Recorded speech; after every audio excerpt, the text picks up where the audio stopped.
échanger sur tous ces sujets passionnants.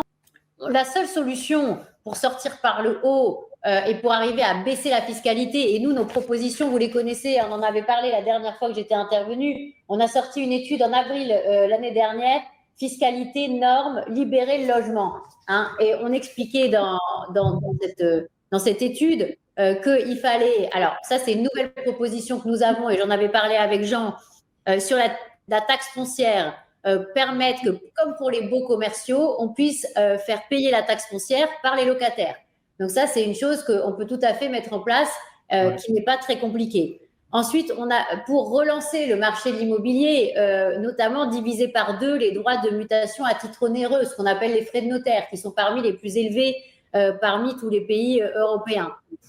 On était aussi pour basculer l'imposition des revenus immobiliers sur la taxation des revenus mobiliers, c'est-à-dire permettre d'avoir un prélèvement forfaitaire unique, y compris sur les revenus immobiliers. On était bien sûr sur la suppression de l'IFI, mais évidemment, dans la situation actuelle, avec le deal qui est recherché avec le PS, c'est tout à fait hors de propos pour l'instant. En tout cas, on ne l'imagine pas. L'idée de supprimer aussi la taxe d'habitation sur les résidences secondaires et de ramener de 22 ans à 10 ans l'exonération pour la durée de détention des plus-values immobilières. Et ça, ces différentes propositions de baisse de la fiscalité, ça permettrait de baisser de 23 milliards le niveau de fiscalisation de tout ce qui est immobilier. Après, je ne vous cache pas que pour faire ces milliards de baisse d'impôts, en face, il faut baisser les dépenses. La réalité, c'est que oui, il faut baisser la dépense publique.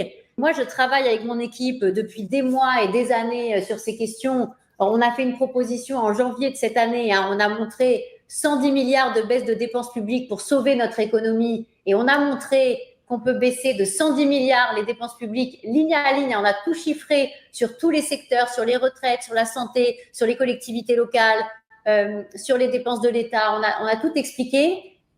On peut le faire. Et la pire des situations dans laquelle on pourrait se retrouver, c'est qu'on fasse un tout petit peu d'économie et beaucoup de hausse d'impôts. Parce qu'à ce moment-là, on va casser encore plus la capacité de la France à créer des emplois marchands, à créer des entreprises et à créer en fait de la croissance et de la valeur ajoutée. Et vous avez vu depuis 2022 ce qui s'est passé. À chaque fois, on est en dessous des prévisions de croissance.